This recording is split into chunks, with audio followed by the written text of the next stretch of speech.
Jayom Vishnupad Paramahansa Parvajacharya Astotara Sata Shri Shriman His Divine Grace A.C. Bhaktivedanta Swami Prabhupada Ki Jai. Ananta Koti Vaishnava Ki Jai. Namacharya Shila Haridas Thakur Ki Jai.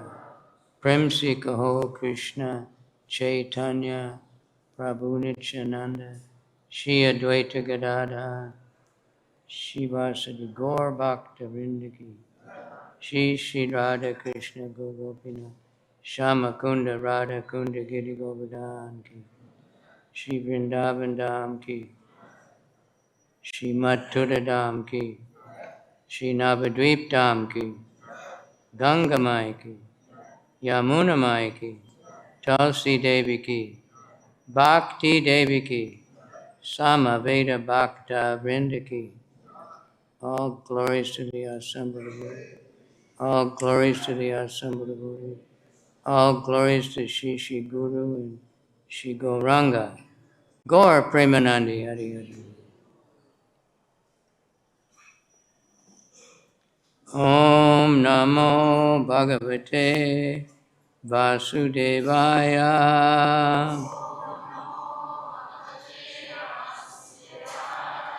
Om Namo Bhagavate Vasudevaya.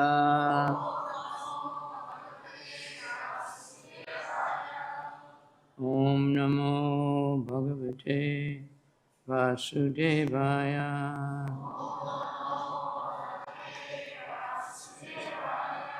Narayanam Namaskritya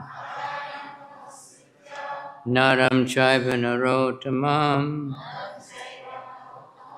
Devim Saraswatim Vyasam Tato Jayam Diraye Nasta Prayeshu Abhadreshu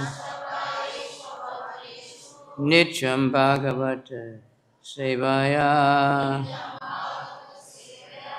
Bhagavat Jutama Shloke Bhaktir Bhavati Naistiki. Yeah. Okay, welcome to Krishna Balaram Mandir.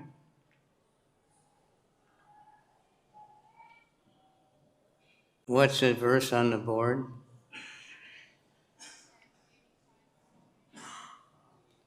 36, is it? Huh? 38. I had different messages. 10th Canto, 85, text 38.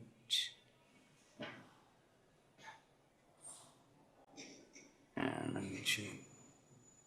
Hare Krishna, Hare Krishna. Yes, text 38. Okay, ready?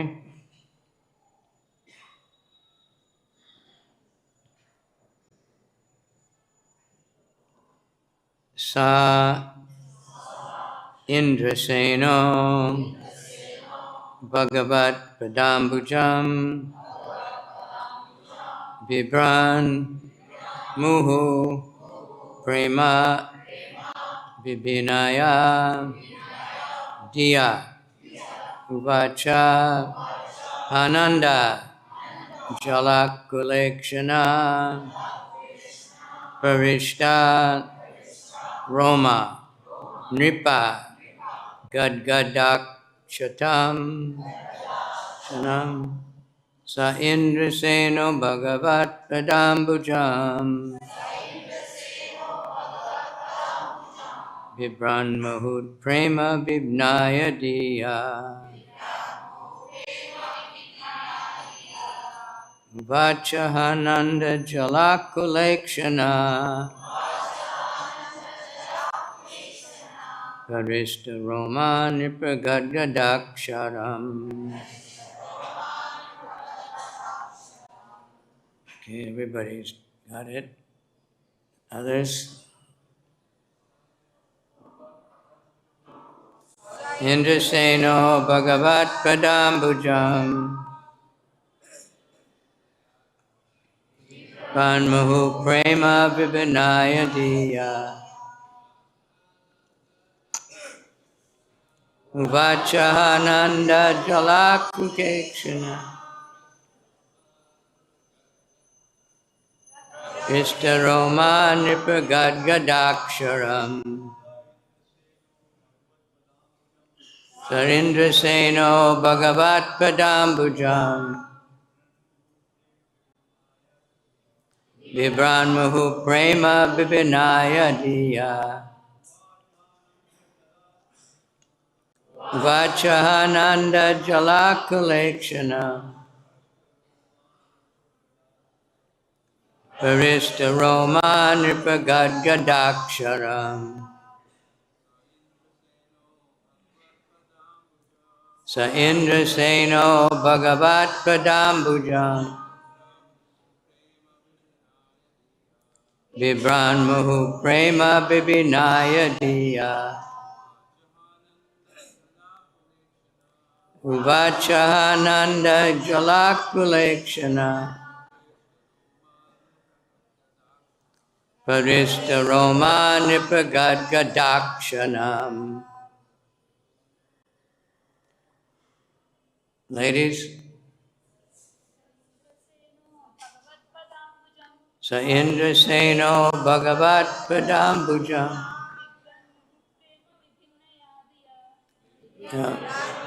prema-vibhinnayā dhiyā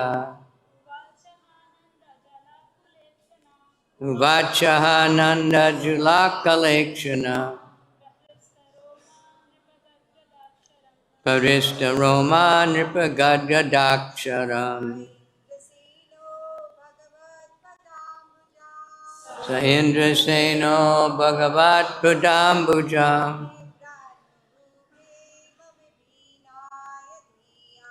bibhran muhuḥ prema-vibhinnayā dhiyā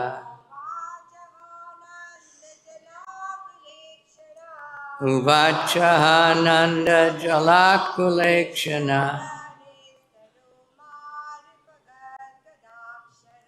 prahṛṣṭa-romā nṛpa gadgadākṣaram. Sa, he, Indra-senaḥ, Bali, who conquered the army of Indra, Bhagavat, of the Supreme Lords, pāda-ambujam, the lotus feet, bibhrat, taking hold of, muhuḥ, repeatedly, prema, out of love, vibhinnayā, which was melting, dhiyā, from his heart, uvāca, said, ānanda, caused by his ecstasy,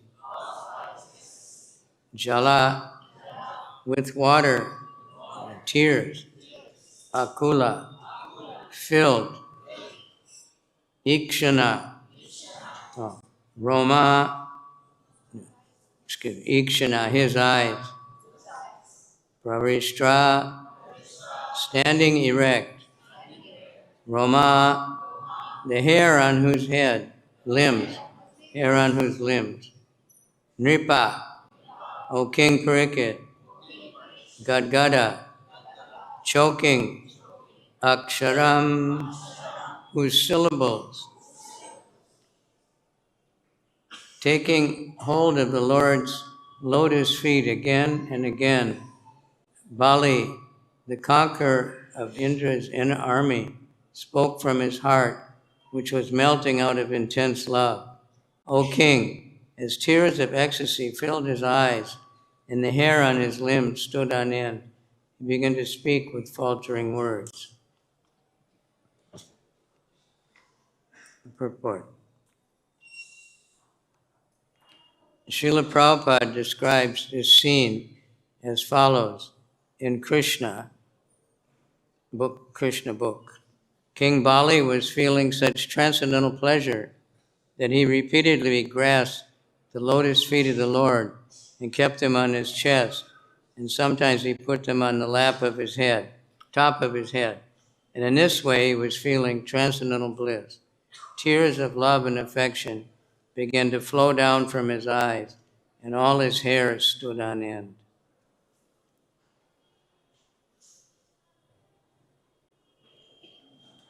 Om Gana Timirandasya Ganangana Shalakaya Chaksuramilitanyena Tasmai Shri Gurave Namaha Shri Chaitanya Manobhistam Stapitam Yena Bhutale Swayam Rupa Kadamayam Dadati Swapadantikam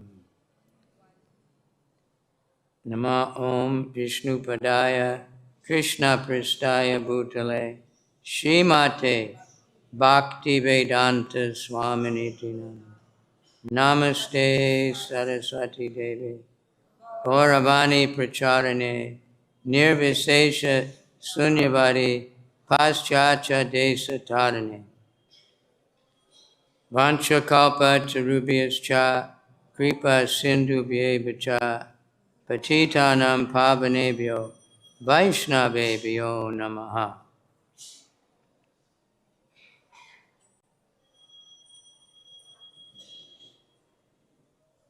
Namo Mahavadanyaya Krishna Prema Pradayate Krishnaya Krishna Chaitanya Namani Gora Tvishe Namaha Panchatatmakam Krishna Bhakta Rupa Sarupakam Bhaktavataram Bhaktakyam Namami Bhakti Shaktikam Panchatatmakam Krishnam Bhakta Rupa Sarupakam Bhaktavataram Bhaktakyam Namami Bhakti Shaktikam.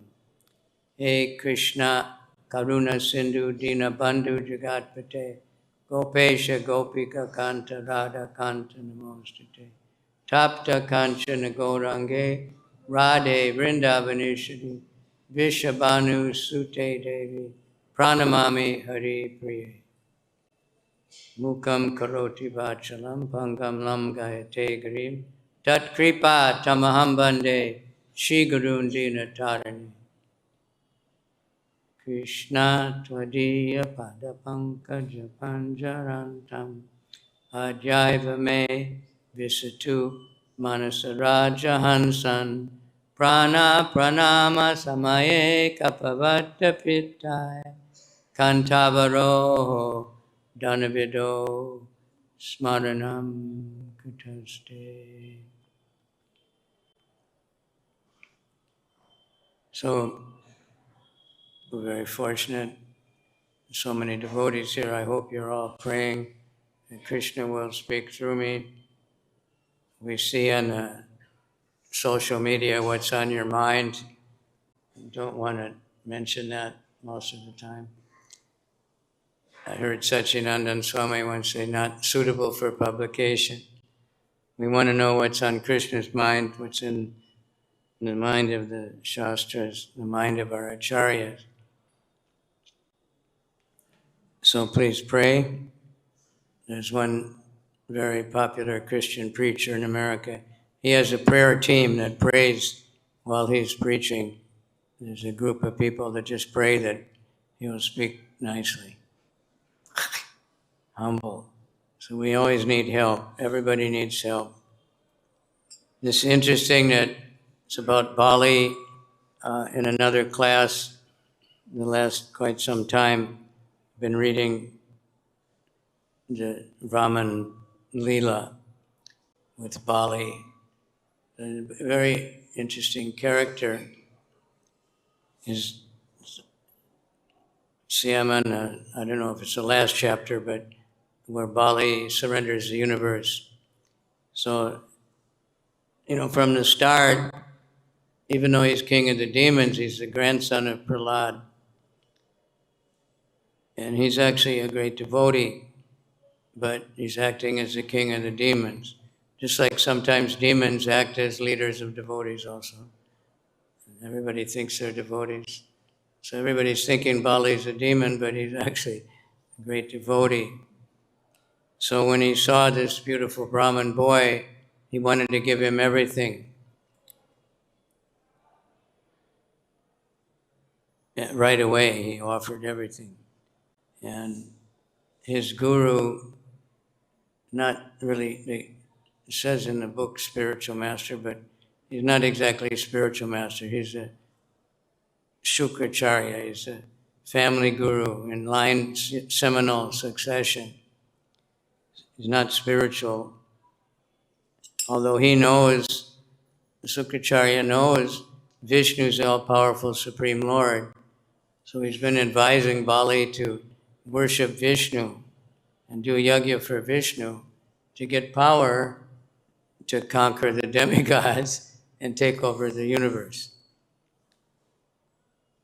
But then when Bali was going to give everything to Vamandev, Shukracharya also could understand this is Vishnu. And he's going to take everything. He actually predicted exactly what would happen. The first step would take up to the Swargaloka, and then he'd expand his body and take the entire universe, and then you won't have anything left to give him. And he tried everything, all kinds of manipulation of different injunctions, so-called scripture, that you don't have to keep your promise. Like the kids that you do, Indians do that also. No, I had my fingers crossed, we used to say, so it wasn't a real promise. So he said, if you don't say Om first, then it's not a real promise. You don't have to keep it.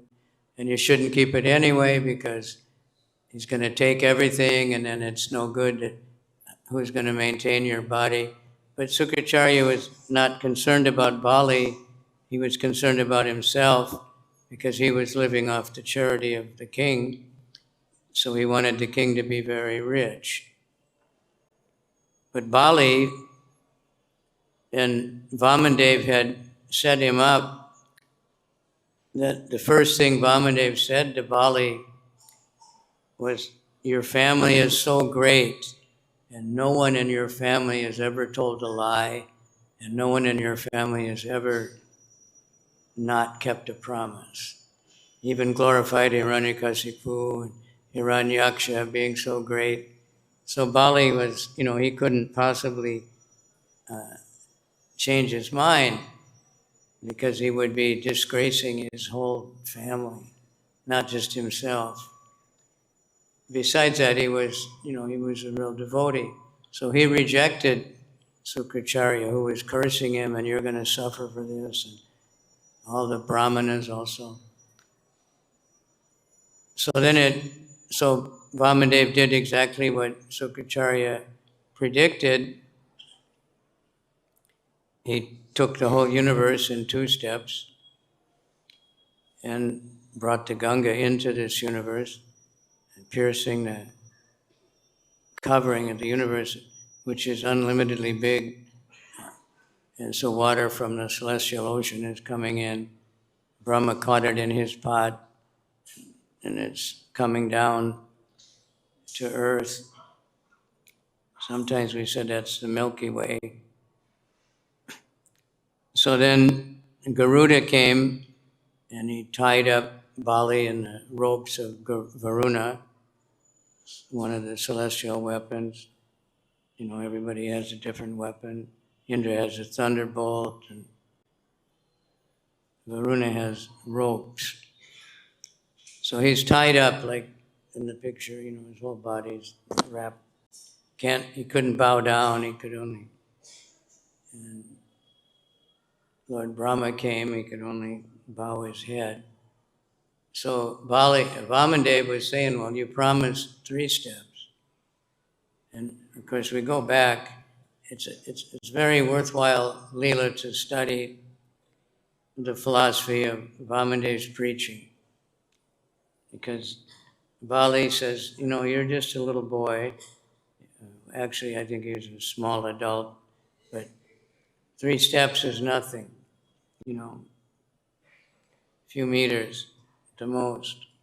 And, I can give you unlimited, I can give you whole planets, heavenly planets, kingdoms, whatever you want. You should ask for more. Don't be stupid. you have a chance, you should take it. And most of us would think, yeah, give me more. Anayor. Give me more, give me more. When we go around Govardhan, there's one ice cream called Have More. Have more, take more, take more. They're pushing addiction.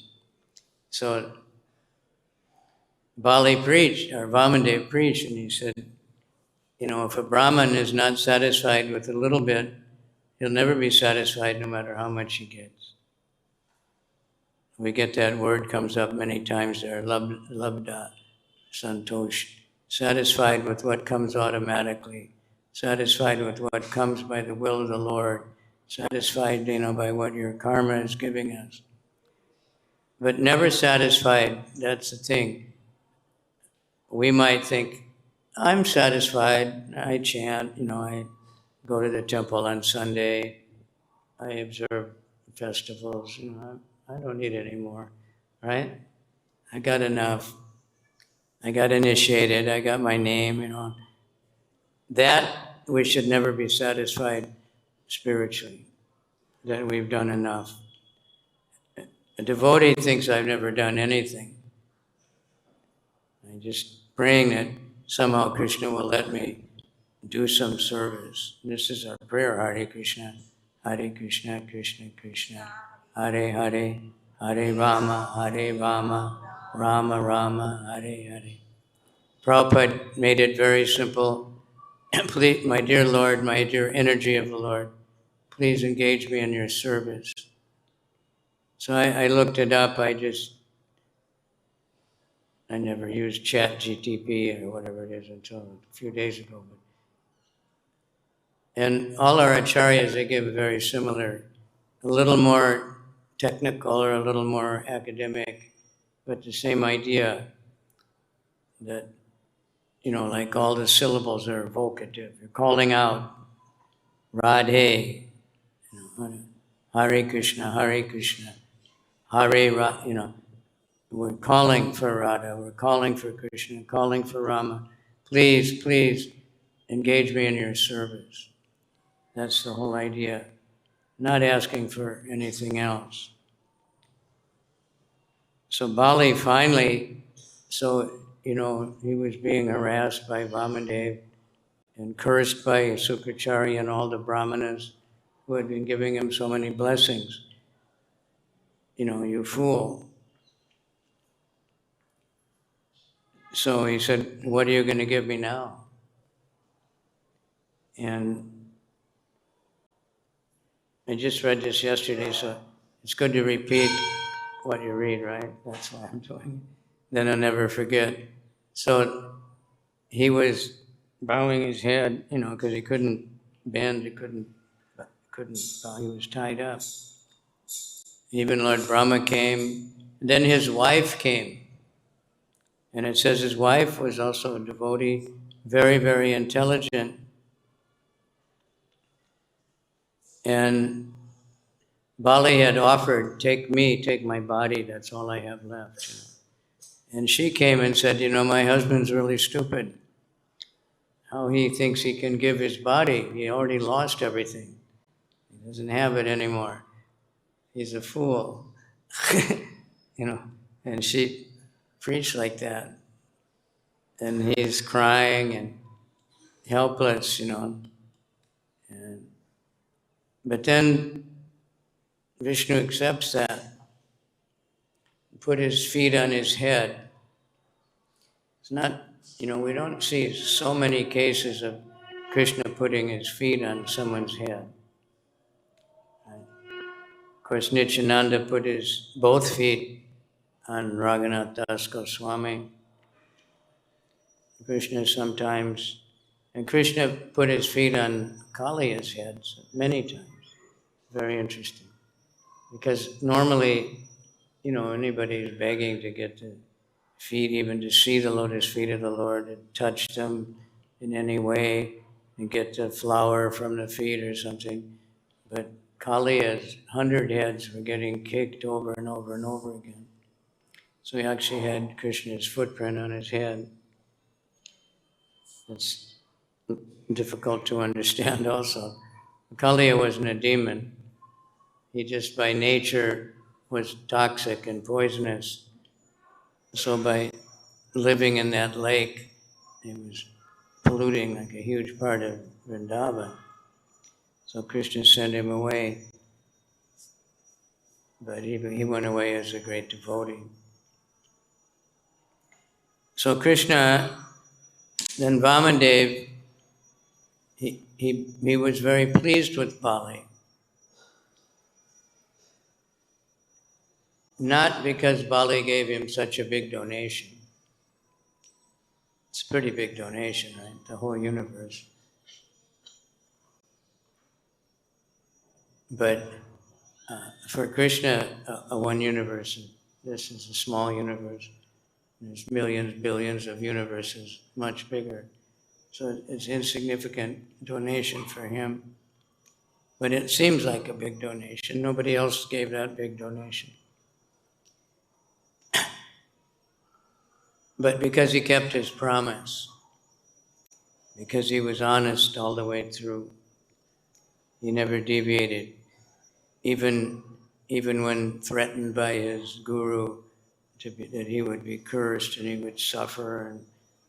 But then he lost that whole kingdom, he lost that universe, he lost his residence in the heavenly planets.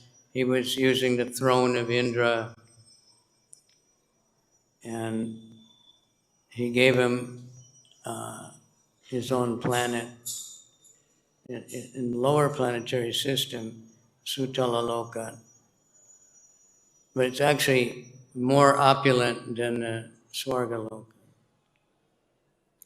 You can read in the 5th canto the subterranean heavenly planets.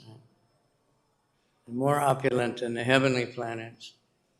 But the people there's no religion. But for Bali, he wasn't in that mood.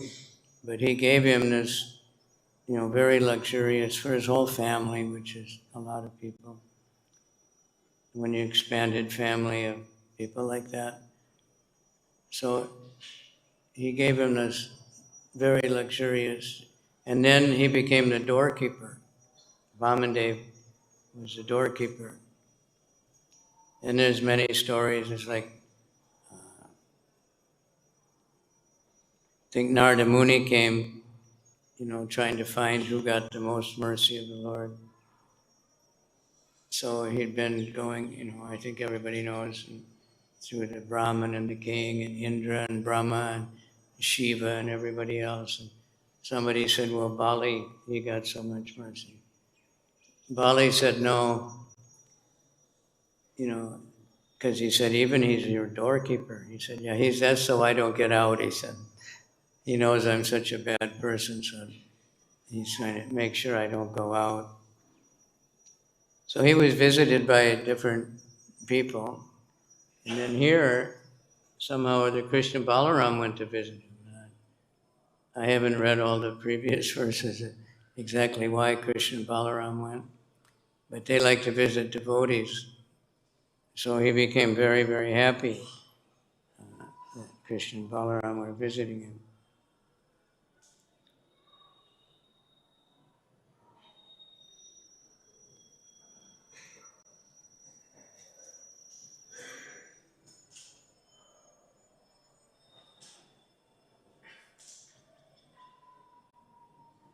He took hold of the Lord's feet again and again. And then Bali spoke from his heart, which was melting out of intense love. So he had his intense love for Krishna and Balaram. And tears of ecstasy filled his eyes, and all the hair on his body stood on end. And he began to speak with following words.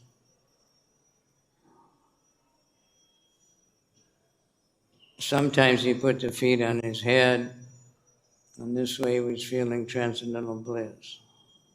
So he's a real devotee, and also he becomes Indra in a future Manu.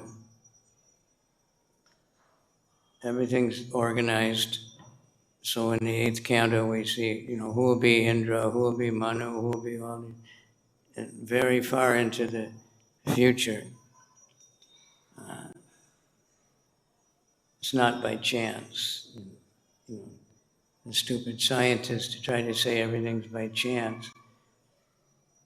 They so easily defeat that idea, but somehow people accept it.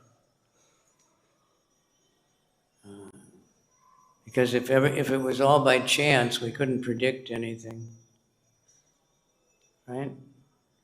But we can predict the sunrise, for instance, very accurately. You can look it up anytime you want. What time will the sun rise in Moscow and next year on my birthday or something, and it'll tell you exactly. And if you wait around, you'll find out it's exactly right.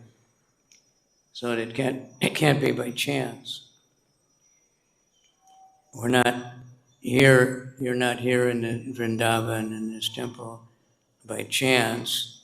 It's something like chance. It's the causeless mercy of the Lord that we're here,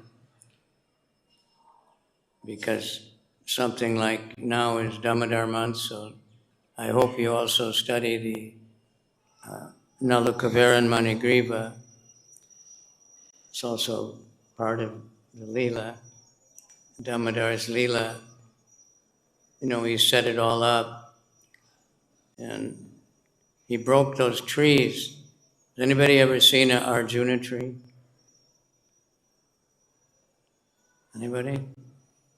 Someone asked me last week, what is Arjuna trees? I looked it up. I heard from Dinabandhu Prabhu they're very strong. He said that he was in Mauritius and there was a hurricane and all the trees broke except the Arjuna trees.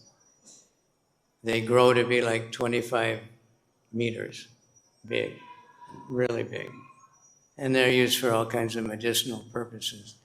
So they're very valuable trees. But Krishna, they were growing really close together, and he just jerked and broke them. Not with chainsaws or anything, just knocked them over. And they made a huge, any tree that breaks like that, a big tree, huge noise. And it's very, very dangerous. But nobody got hurt. Krishna is still sitting there in the middle of all these broken trees, just laughing.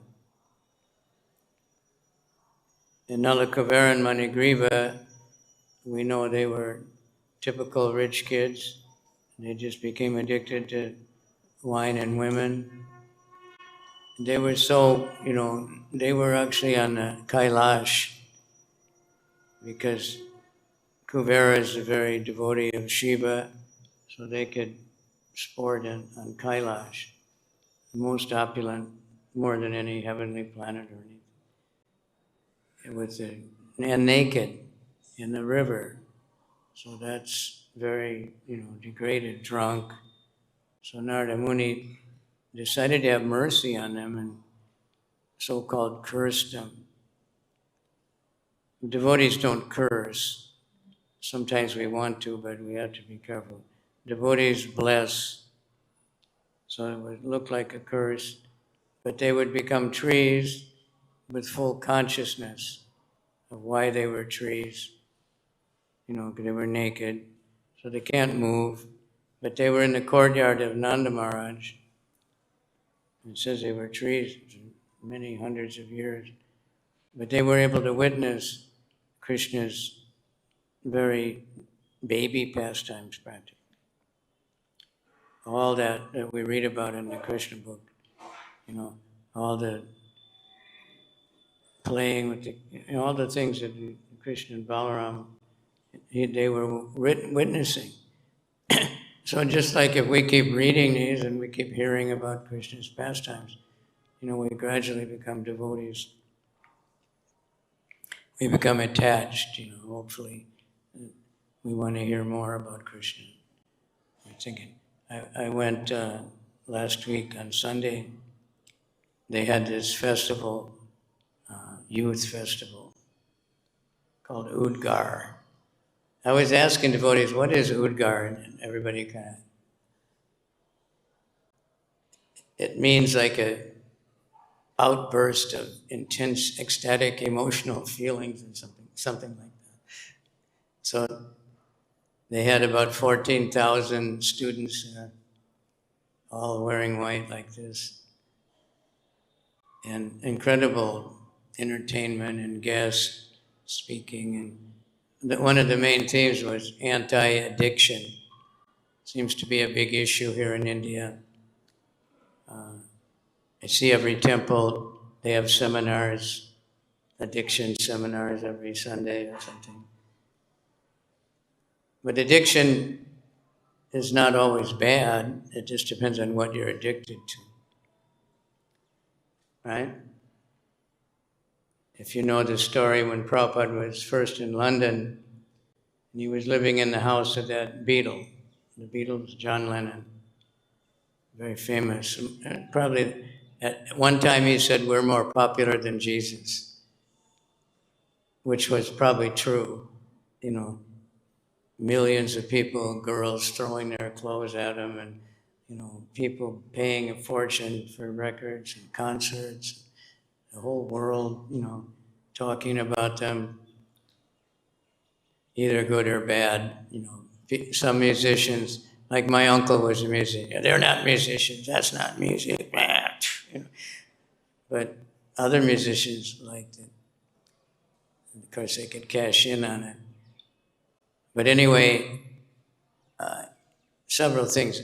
One time, he could see that the devotees were all so happy, and he didn't feel that.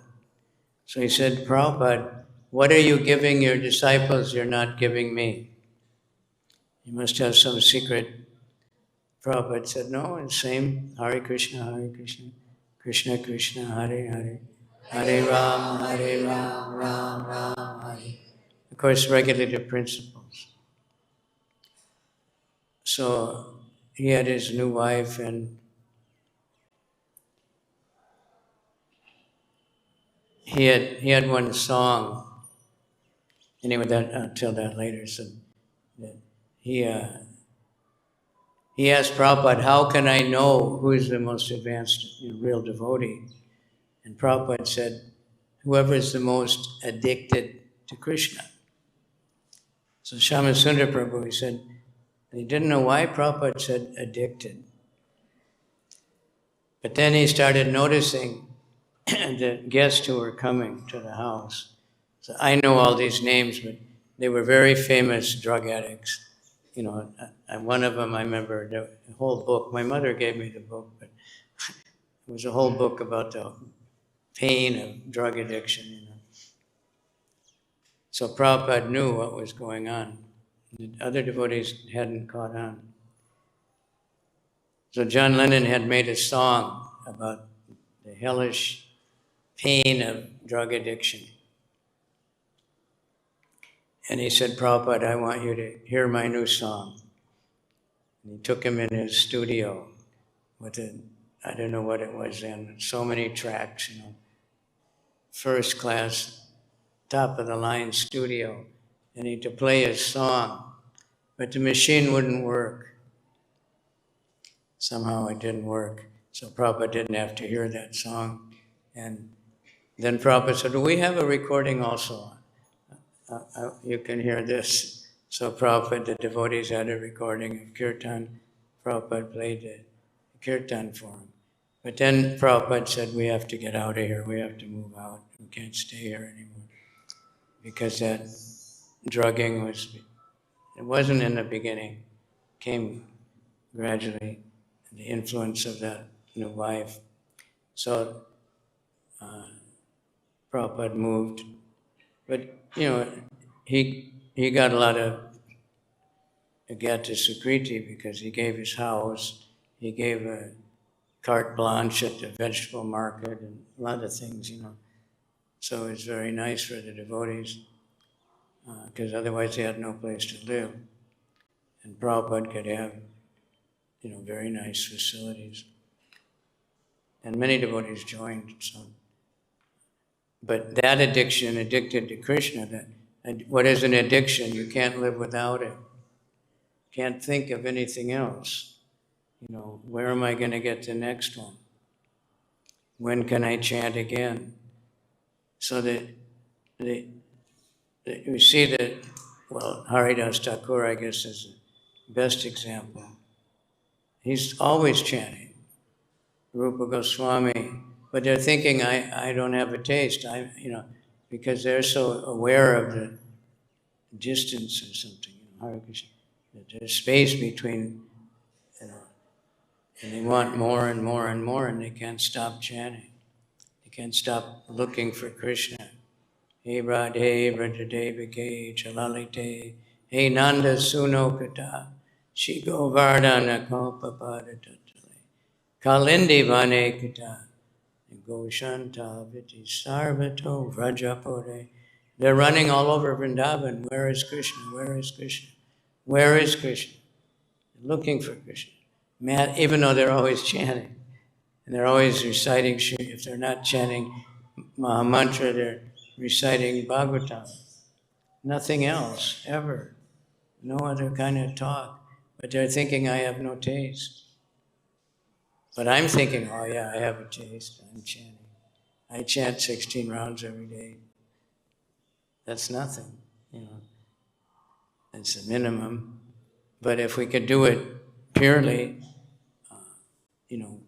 with love and devotion, like when we read about like this offering lamp, it's such an amazing thing. But it has to be an act of love, offered with love. I'm giving my heart to Krishna, with love and devotion. Everything counts, what kind of mentality we have. And yesterday, day before, we were going around Govardhan, walking, and we saw a lot of these Dandavat guys. So a devotee asked me, do they get more benefit than if, what is it? I never saw anything scriptural about it specifically. I know one time Prabhupada, there was a devotee, he went to live at Radhakund. And devotees thought he's something special, Prabhupada didn't like it. And they said, but Prabhupada, he's doing Parikram every day. Prabhupada said, he's doing Dandavat? That's what Raghunath did. So he told him he should come back. But whatever we're doing, the benefit depends on our consciousness, not on what you're doing. If I'm bowing down on the ground and thinking I'm such a great devotee, I'm dandavatting, then not very much benefit. Someone else may be walking and not even chanting, but very humbly praying, Giriraj, please help me. I want to serve my guru. I want to surrender everything. And I'm so rotten and I'm no good and, please accept me. Then they'll get much more benefit. It's all a matter of consciousness. So when we're offering the lamp, everybody has a different mind, right? Why they're offering the lamp, but everybody gets a benefit.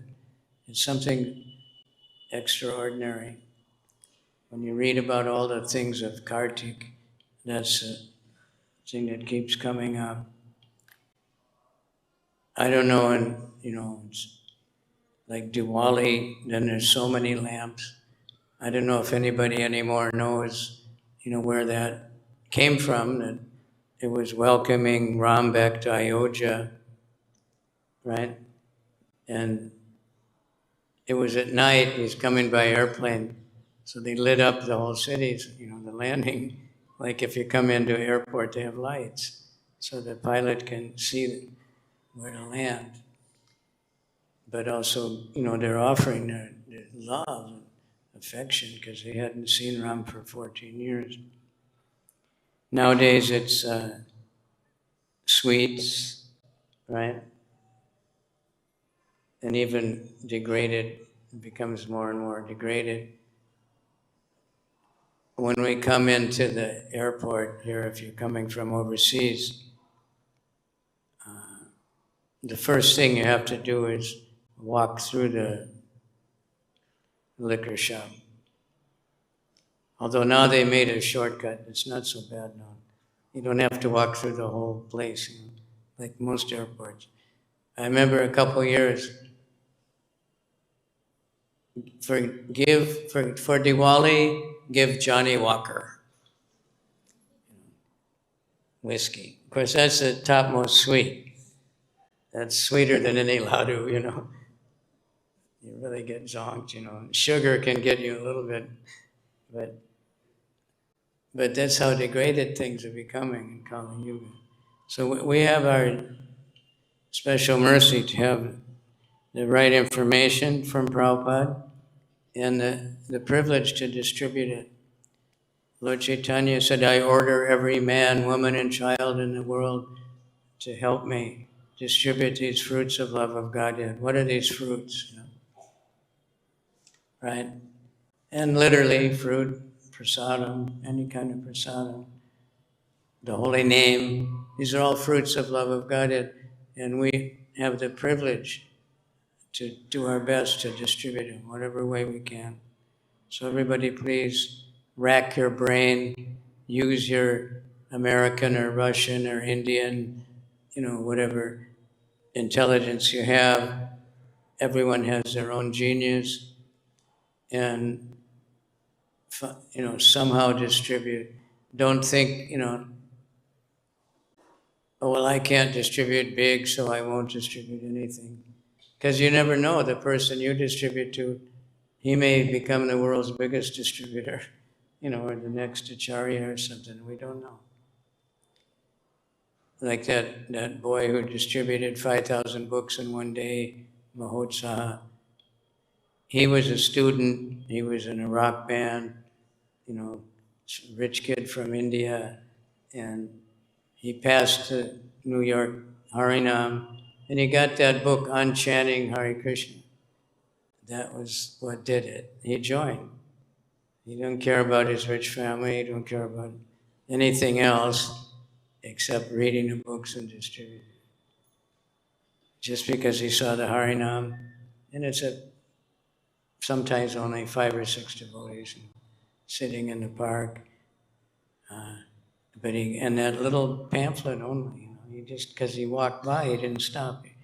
But he was on the campus, so he walked by every day, so he got like zonked, Okay, so I'll go on too long. Thank you very much. Please pray to Bali Maharaj, pray to Vamadev, and Damodar especially, and Yasoda. Mainly this is about, everything is about Krishna's love and reciprocation with his devotees. But in this month, it's especially Yasoda's love for Krishna. And all the other gopis and gopas, the older parents, but especially Yasoda, whose love is so intense. There's nothing like motherly love anyway, but her motherly love is really Krishna, and it's so intense. So if you have any comment or question, we've got a few minutes. Pretty good. It's supposed to be 10 minutes, 8 minutes. Yes. Oh, the question man. Hope you have a microphone. This is Panchagoda. I always have to praise him. He's the temple president. He's always at Samadhi Mangalarti.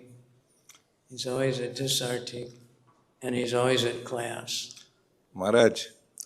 So Bali, Jarasandha, different personalities, great kings, they're actually following Vedic principles, and they're honoring brahmanas and performing rituals and sacrifices. So why are they called demons? Not all of them are called demons. The demons are. But they were. And they were following Vedic rituals and Vedic rites and all these kind of things. Because of why they're following them. They're following him to get benedictions of power to manipulate and exploit and, take over the universe. In the case of Bali, there's so many. Jarasandha, he was like that, but he was also against the demigods. And so if Krishna actually comes, fight. Of course, Jarasandha, he attacked Mathura so many times and tried to kill everybody, tried to even take, so that's very obvious there. But they're just using these things. They know that that's the way to get, something like bribing, If you do these yagyas and the results come, so they get power, they get riches, but then they get carried away with it. Does that sound all right? Sounds good, but what about Indra? He tried to kill all the Brijabasis, the cows, and everybody. He's considered a demigod. Yeah, that's another mystery. That's a leela. Krishna wanted to show how anger can overcome even a great soul. And Krishna wanted to, show this leela of lifting Govardhan hill and smash the pride of Indra.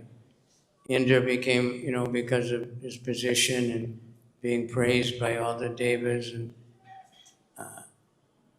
he became puffed up.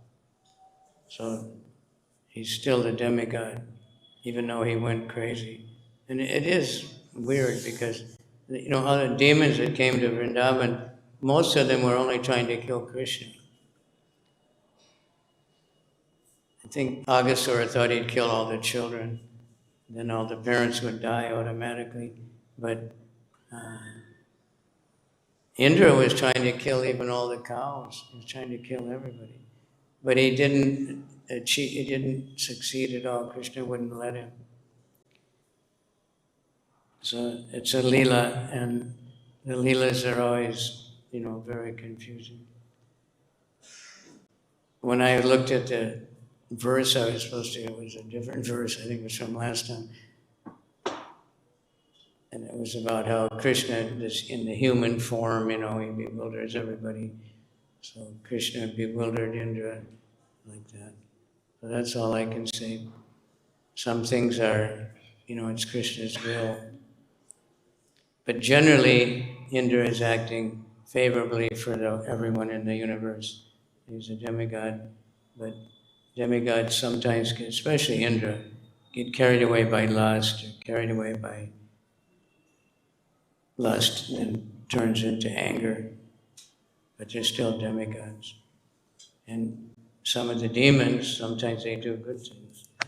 They're just savage. But they're against the demigods, they're ultimately against Krishna. They're not teaching any, they're just teaching the formalities of all the pujas and everything, but they're not teaching devotion. So they're demons. All right?